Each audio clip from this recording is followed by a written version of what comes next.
Absolutely, Arnab. It's very unfortunate, what the ambassador said, because you see that man hanging from the Black Hawk helicopter. That was a message that the Taliban wanted to send to the world. An American paid Afghan hanging from an American helicopter. And also, Arnab, the Americans, we have a saying in the army, leave no man behind. They gave the entire data of the people who worked with the US Army to the Taliban. They did not erase that data. Apart from giving weapons, apart from giving billions of dollars of sophisticated weaponry, apart from coming back to square one after 20 years and $2 billion and thousands of lives later, the fact of the matter is America is no safer than it was at 9/11, Arnab. We'll take care of ourselves. Forget about India. Forget about India. We'll take care of ourselves. We've been taking care of ourselves forever and ever.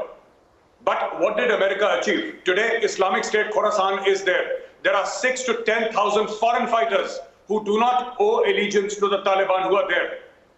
There are Tajiks, Arnab. There are Arabs there. There are Chechen there. There are so many foreign fighters there, foreign terrorists. Is America any safer? It's not.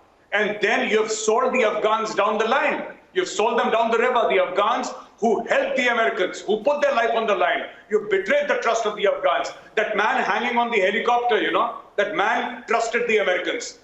And he was sold. That's my point, Arnab. And that's the grim reality. I bring in Lisa Curtis as well, Professor Madhav Nalapat.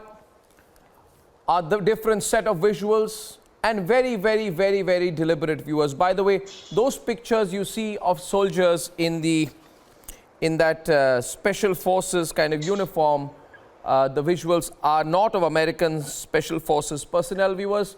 Those visuals, let's play them, is of the Badri 313 Taliban, Badri 313 Taliban Special Forces Unit.